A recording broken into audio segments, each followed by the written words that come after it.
8টা মাস ধরে ঐক্যমত্য কমিশনের বৈঠক আমরা হতে দেখেছি এবং সমস্ত রাজনৈতিক দলগুলো 72 বার তারা বসেছেন।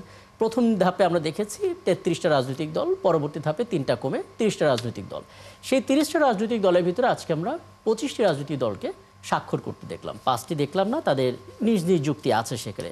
সার্বিকভাবে আপনি কোনো আশাবাদ দেখছেন কিনা এখানে? আসলে জুলাই সনদ বাস্তবায়ন করাটা এখন মূল লক্ষ্য, কাজেই মূল্যায়নটা। ধন্যবাদ আপনাকে। বাংলাদেশের জাতীয় ইতিহাসের জন্য আজকে একটি খুবই গুরুত্বপূর্ণ একটা দিন, যেটাকে আমরা বলতে পারি স্বর্ণাক্ষরে লেখা দিন। কারণ এই যে দীর্ঘ 15 বছরের ফ্যাসিবাদী শাসন পেরিয়ে গণতন্ত্রে উত্তরণের পথে যে আমাদের নানা বাধা বিঘ্ন ছিল, নানা মতভিন্নতা ছিল, সেই সব কিছু আমাদের রাজনীতিবিদরা দীর্ঘ দিন, আপনি যেটা বললেন যে অসংখ্য বৈঠক করে তাদের ভিতরে মতভিন্নতা কমিয়ে এনে ইভেন এই যে স্বাক্ষর নিয়েও কিন্তু অনেক কথা হয়েছে। গতকালও আমরা দেখেছি জামাতের নেতারা বলেছেন যে পিআর না হলে আমরা স্বাক্ষর করব না, বা মানে এইটা না হলে করব না, এরকম নানা এসছে। তারপরেও যে আজকে তারা সবাই মিলে মানে 25টি রাজনৈতিক দল স্বাক্ষর করেছে, এটা একটা মানে খুবই বড় ঘটনা এবং এটা মনে করি যে আগামী দিনের রাজনীতির ক্ষেত্রে একটা বড় ব্যাপার। পাশাপাশি আরও কিছু ব্যাপার আছে, যেমন ধরেন আপনি বললেন যে কয়েকটা রাজনৈতিক দল করেনি, তো তাদের ভিত্তিতে আবার এই মানে আজকে দেখলাম যে এই যে বামপন্থীরা যে রাজনৈতিক দলগুলো, তাদের একটা দাবি ছিল যে 7ই মার্চের ভাষণ, শেখ মুজিবুর রহমানের 7ই মার্চের ভাষণ এবং স্বাধীনতার যে ঘোষণাপত্র, সেটি যুক্ত না করাতে তারা এটা করে নাই। এখন আপনি নিউজে দেখালেন যে স্বাধীনতার ঘোষণাপত্র যুক্ত করা হলো।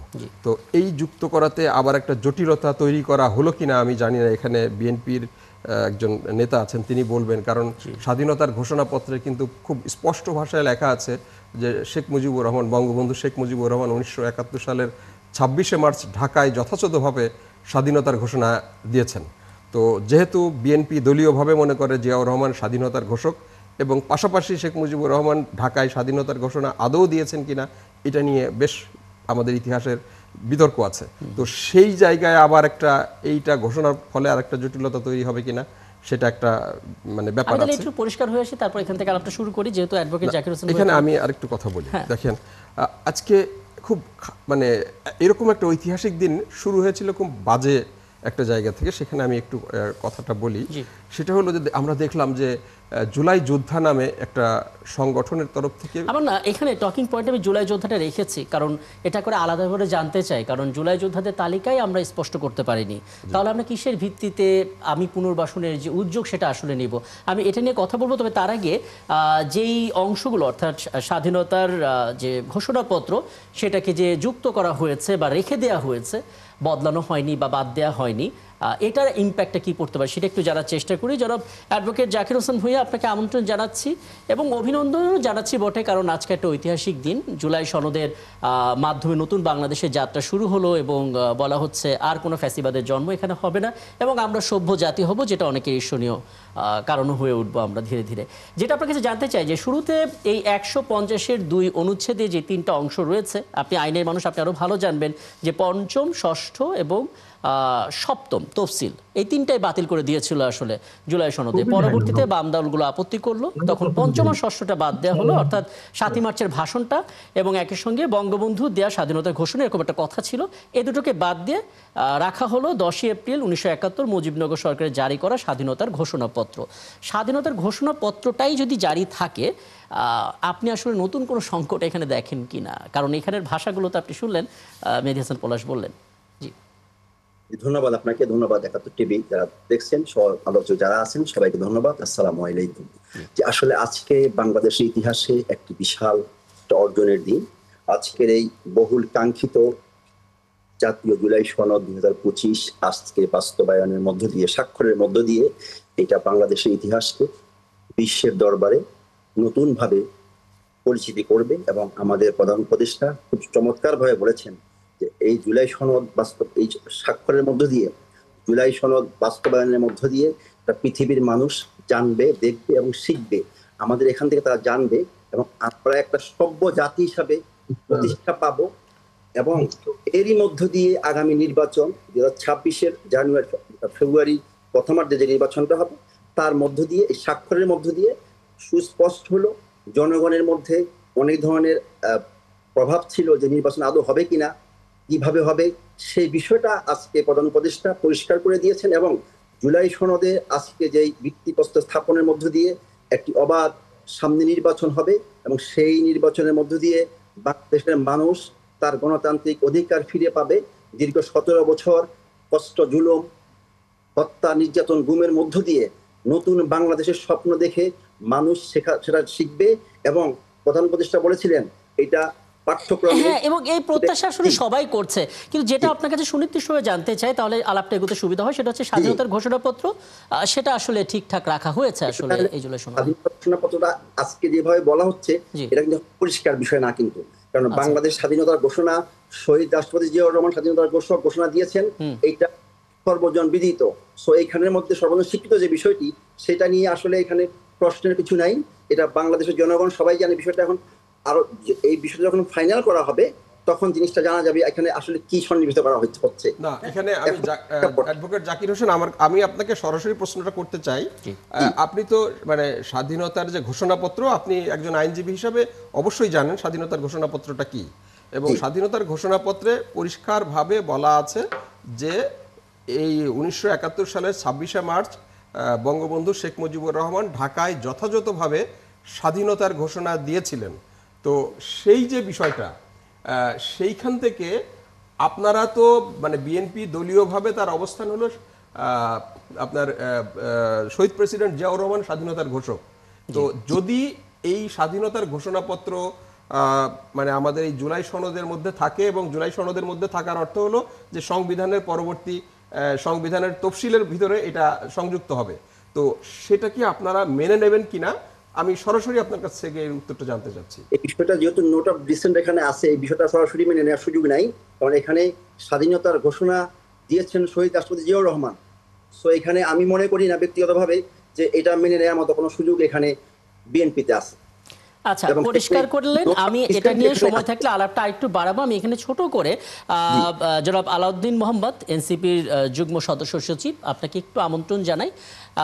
আমরা দেখলাম যে জুলাইয়ে যারা আসলে খুব সক্রিয় ভূমিকা রেখেছে তাদের দলই আসলে এনসিপি, এবং সেই এনসিপি আসলে জুলাই আন্দোলনের মাঠে থাকলো। আমরা দেখেছি জুলাই ঘোষণাপত্রের সময় একটা অসন্তোষ ছিল, আজকে জুলাই সনদ দেওয়া হলো, সেখানেও এনসিপির একটা অসন্তোষ রয়েছে, এবং শুরুর দিকে বলা হচ্ছিল আইনি ভিত্তি নেই বলে।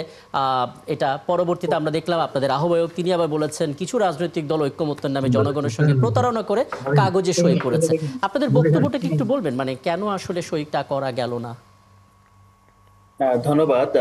জুলাই সনদ যেই প্রক্রিয়াটি গত প্রায় 8 মাস ধরে চলছিল, এটি কিন্তু অন্তর্বর্তীকালীন সরকারের প্রধান উপদেষ্টা অধ্যাপক মোহাম্মদ ইউনূস তার মস্তিষ্ক প্রসূত একটি চিন্তা, এবং তিনি এই সবগুলো সংস্কার কমিশনের প্রস্তাবগুলোকে কম্পাইল করে রাজনৈতিক দলগুলোকে নিয়ে একটা জুলাই চার্টার হবে এই মর্মে আলোচনা শুরু করেন।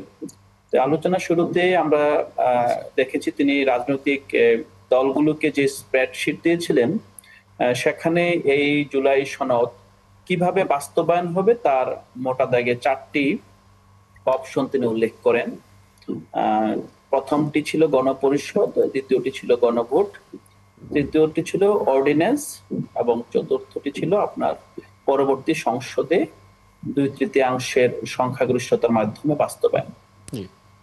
এই যে 4টি অপশন, এই অপশনটি মাথায় রেখে জাতীয় নাগরিক কমিটি তখন যে সময় শুরু হয়, তখন তারা সরকারের সাথে এই ঐকমত্য কমিশনের যেই কমিশনগুলো আহ্বান করেছিল সংস্কার প্রস্তাব, তারা সংস্কার প্রস্তাব দেয়।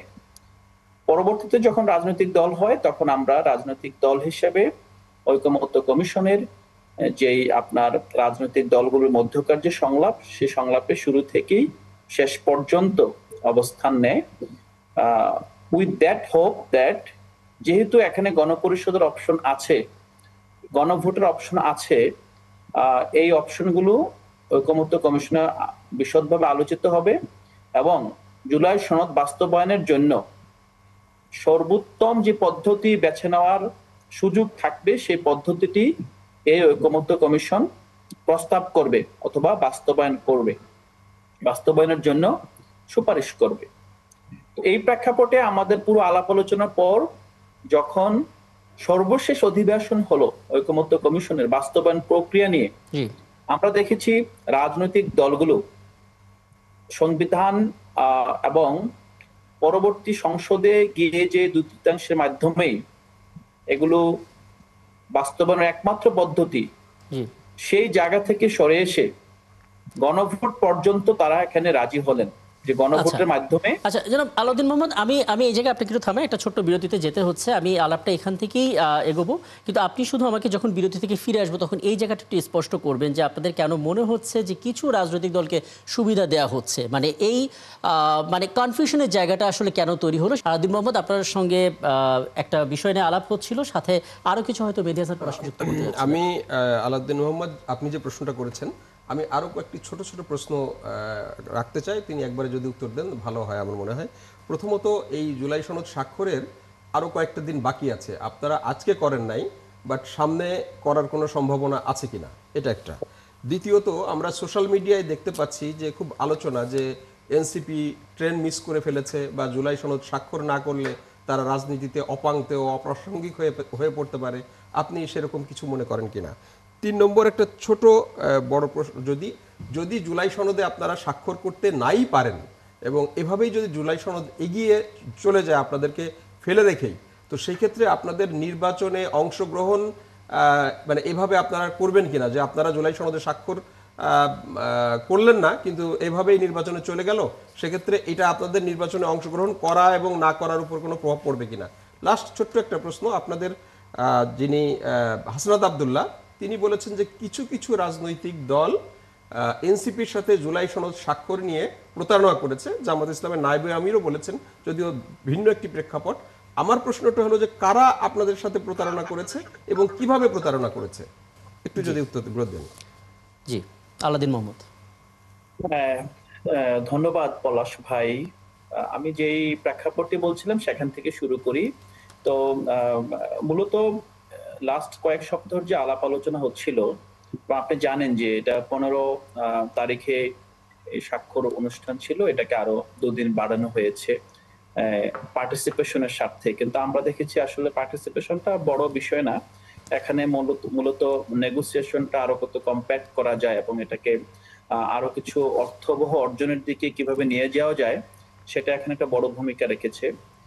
এখন আমাদের যেই দাবি ছিল, বিশেষত ঐকমত্য কমিশনের যে লাস্ট সেশন, আপনি যদি সেখানকার আমাদের নেতা আক্তার হোসেনের বক্তব্যের পরপর বিএনপির স্থায়ী কমিটির সদস্য জনাব সালাউদ্দিন আহমেদের যে বক্তব্য, এবং এই বক্তব্যটা পুরো জাতির সামনে একটি লাইভ ব্রডকাস্টে উনি প্রধান উপদেষ্টার দিকে যেভাবে যেই অ্যাটিটিউডে কথা বলেছেন, এই অ্যাটিটিউড এই তরুণ প্রজন্মের রাজনীতিবিদ হিসেবে আমাদের মাঝে সত্যিকার অর্থেই একটা সংশয় এবং প্রশ্ন উত্তরণ হয়েছে যে আসলে কি এই বিএনপি অথবা এই নেতৃত্ব পরবর্তীতে সত্যিকার অর্থেই এই সনদ কিংবা একটা যে ঐকমত্যের দলিল, এই দলিলের উপর কতটুকু আস্থা রাখবে। এবং আমরা বিএনপি প্রসঙ্গে একটু পরে আসি। জনাব আলাউদ্দিন মোহাম্মদ, আপনি যদি একটু বলেন মেহেদী হাসান পলাশ যে পয়েন্টগুলো বললেন যে সামনে সম্ভাবনা আছে কিনা আসলে স্বাক্ষর করার।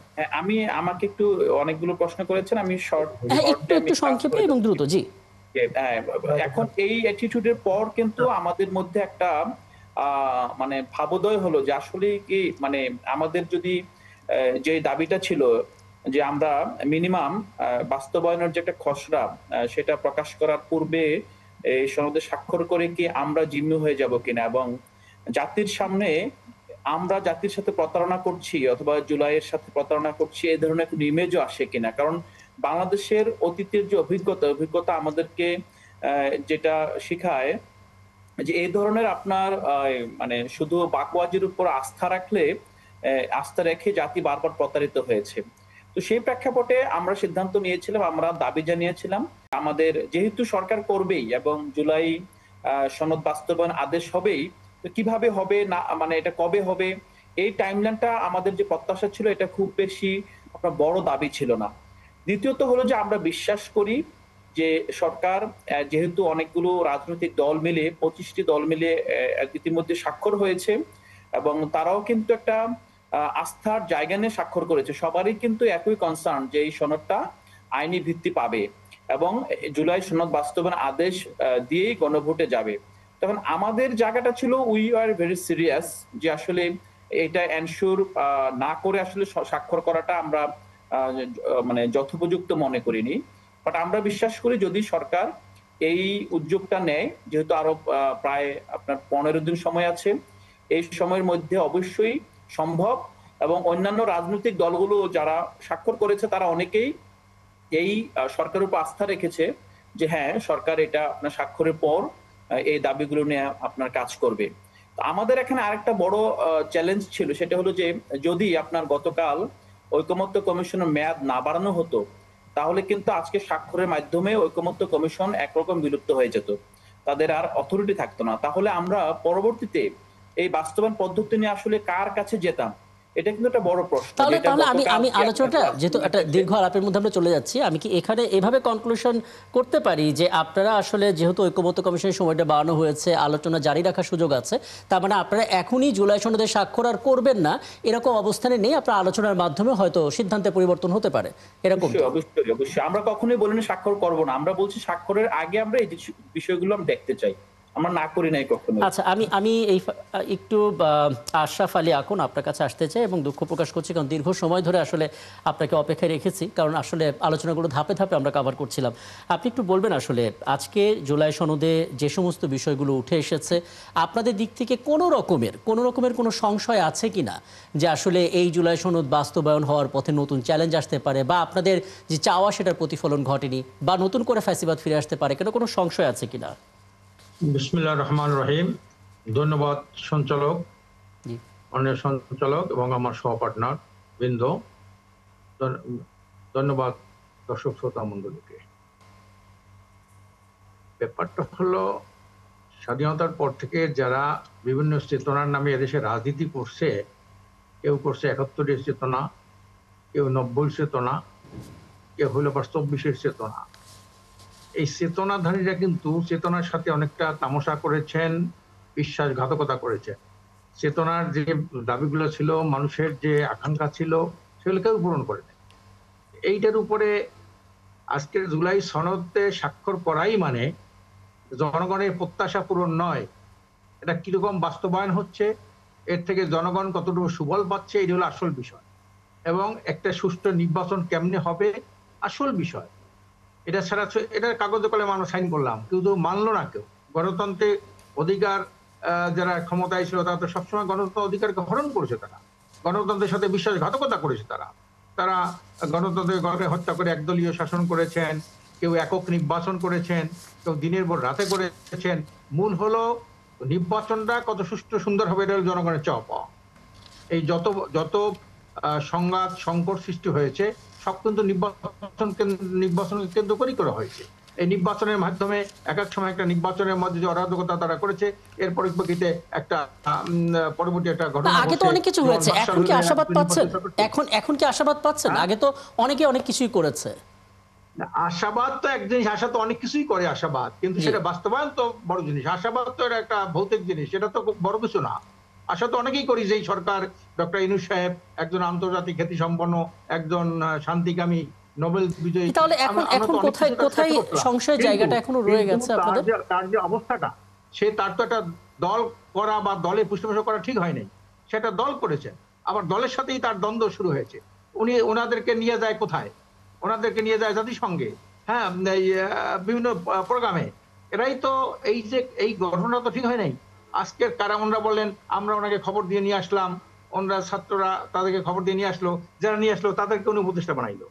এবং ওনার কিছু এনজিওদের নিয়ন্ত্রিত কিছু এনজিও, গ্রামীণ ব্যাংক, গ্রামীণ ফোন, এইটা সেটা ইত্যাদি, তাদেরকে উনি উপদেষ্টা বানাইলেন। আজকে কতগুলো অতি বয়সী এবং কিছু আছে ইমেচিউর। এই কারণে ইউনূস সাহেবকে যে মানুষ আশা করেছিল যে উনি একটা দেশে ভালো কিছু করতে পারবে, আসলে কিন্তু দিন দিন ওনার প্রতি মানুষের আস্থাটা অনেক জনাব কমে এখন আমি আপনার কাছে একটা প্রশ্ন করতে চাচ্ছি, জি। সেটা হলো যে একটি ইসলামিক রাজনৈতিক দলের নেতা হিসাবে এই জুলাই সনদে, মানে আপনারা তো ইসলামী শাসনতন্ত্রের কথা বলেন, আপনাদের দলের আগের নামও ছিল ইসলামী শাসনতন্ত্র আন্দোলন, সেই জায়গা থেকে আপনাদের যে ইসলামের পার্সপেক্টিভে প্রত্যাশা এই সনদের মধ্যে কতটুকু মানে মিট হয়েছে? স্পেশালি আমি এই প্রশ্নটা করতে চাই, কয়েকটি বিএনপি সহ কয়েকটি রাজনৈতিক দল যখন সংস্কার প্রস্তাব আসে তারা বলেছিল যে সংবিধানে আল্লাহ মানে আল্লাহর উপর আস্থা বিশ্বাস যেটা ছিল প্রেসিডেন্ট জিয়াউর রহমান সংযোজন করেছিল সেটা আবার রিইনস্টেট করার ব্যাপারে, কিন্তু পরবর্তীতে এই মানে যেটা সনদ হলো সেখানে আমরা সেটা দেখলাম না। তো সামগ্রিকভাবে আপনি ইসলামী সংগঠনের নেতা হিসেবে আপনারা যে ইসলামের কথা বলেন সেই পার্সপেক্টিভ এই সনদে কতটুকু মিট আপ হয়েছে? জি, এই সনদ দিয়ে তো আমরা যদি একটা সুষ্ঠু নির্বাচন হয়, সেই নির্বাচনে আমরা ইস্তেহারে আমাদের দাবি দাওয়াগুলো উল্লেখ করব, জনগণ তার পক্ষে ভোট দিলে আমরা ক্ষমতায় যাব, ভোট না দিলে আমরা যে অবস্থায় সেখানে থাকবো। কাজে এখানে তো এই সরকার তো সেই ইসলামী সরকার নেই, অন্তর্বর্তী সরকার তো ইসলামী সরকার না, তারা তো ওয়েস্টমিনিস্টার লেভেলের ওয়েস্টমিনিস্টার আদলেরই সরকার, ওইটাই তারা এই করতেছে। যেমন আপনি দেখেন মানে উচ্চকক্ষ, আপার হাউস, এইটাতে বাংলাদেশে প্রয়োজন হয় না। অন্যরা দেখা গেল কিছু দল এইটাকে কোত্থেকে একটা আমদানি করলো উচ্চকক্ষ, এটা দরকারটা কি বলেন? 300 এমপি, তার মধ্যে 90 থেকে 95 ভাগই দুর্নীতির সাথে আকণ্ঠ নিমজ্জিত। এটা রিপোর্ট, সারা দুনিয়ায় আন্তর্জাতিক দেশীয় জরিপ বলে এটা রিপোর্ট। আপনি একটা পাইলট প্রজেক্ট করতে পারেন, একটা জায়গা থেকে আপনি নেন যে এই যে সরকার যখন ক্ষমতায় ছিল ওই অঞ্চলটায় তাদের মন্ত্রী এমপি নেতা কর্মীরা কত দুর্নীতি করেছে। কাজে যেখানে 300 লোকের ভরণ পোষণ করা, দুর্নীতিকে দুর্নীতি শুরু করে দেওয়া দেশের জন্য জাতির জন্য একটা কলঙ্ক, সেখানে আর 100 কোনো কাজ নাই।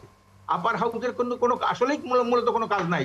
সেখানে তারা আইন প্রণয়ন করতে পারবে না, আইনের ব্যাপারে সুপারিশ করতে পারবে না, আইন আটকাই রাখতে পারবে না। তাদের একটা কি হইলো, সংবিধান সংসদের জন্য আপনার সংখ্যাগরিষ্ঠ অর্জনের জন্য তারা ভোট দিতে পারে।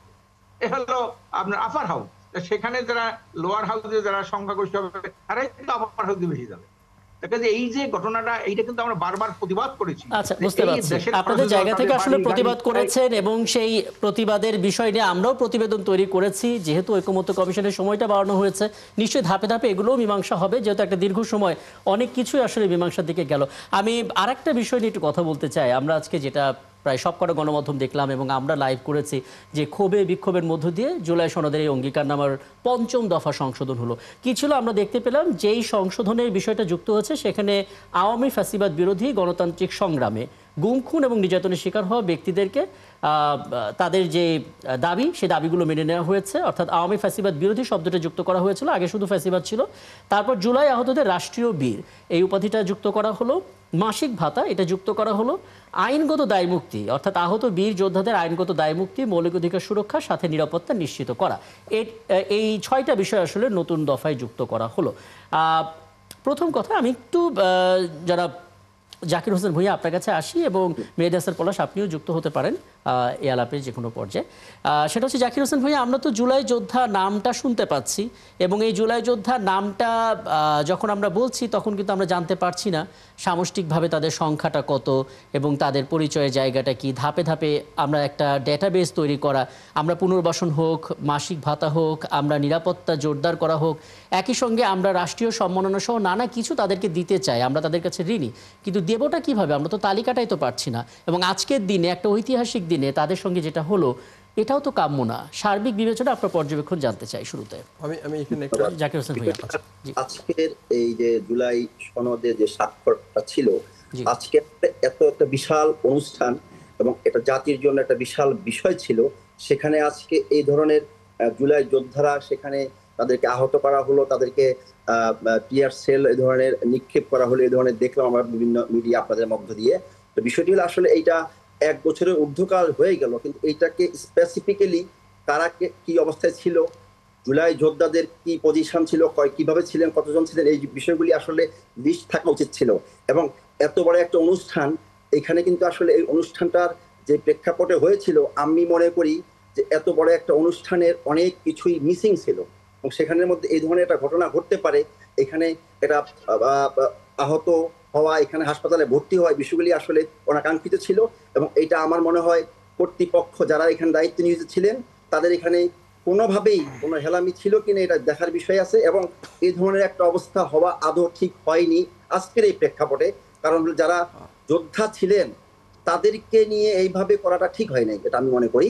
এবং এইটা এইখানে জনাব জাকির হোসেন আমি একটু আপনার এর জন্য ক্লিয়ার করি।